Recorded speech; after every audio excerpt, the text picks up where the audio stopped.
હું મુસે ખાન મકરાણી, ગામ ટીંટોઈનો રહેવાસી અને ટીંટોઈમાં હાલ રહું છું.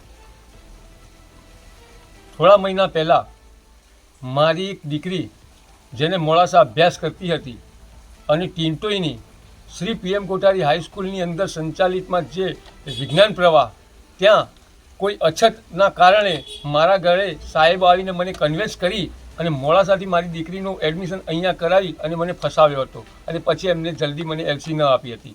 LC ના આપવાનું કારણ એ બન્યું કે મારી જોડે એ લોકોએ વધારે ફી માંગતા હતા.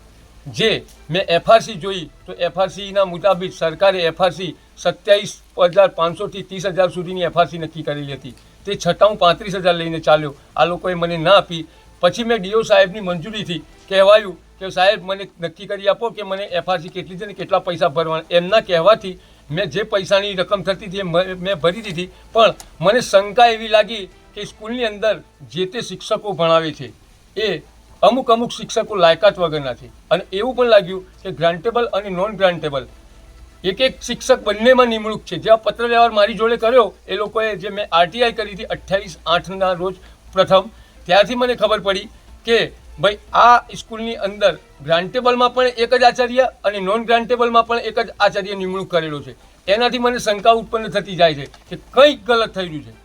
જેના અનુસંધાને મેં RTIઓ કરી હતી. પછી છેલ્લે જાતે આ લોકોએ મને કોઈ RTIનો કોઈ જવાબ નથી આપ્યો. મેં નીચલી કક્ષાએ અપીલ કરી, ઉપલી કક્ષાએ પણ બીજી અપીલ કરી. તેમ છતાં આ લોકોએ હજુ સુધી મારી RTIનો કોઈ મને ખુલાસો જવાબ આપ્યો નથી.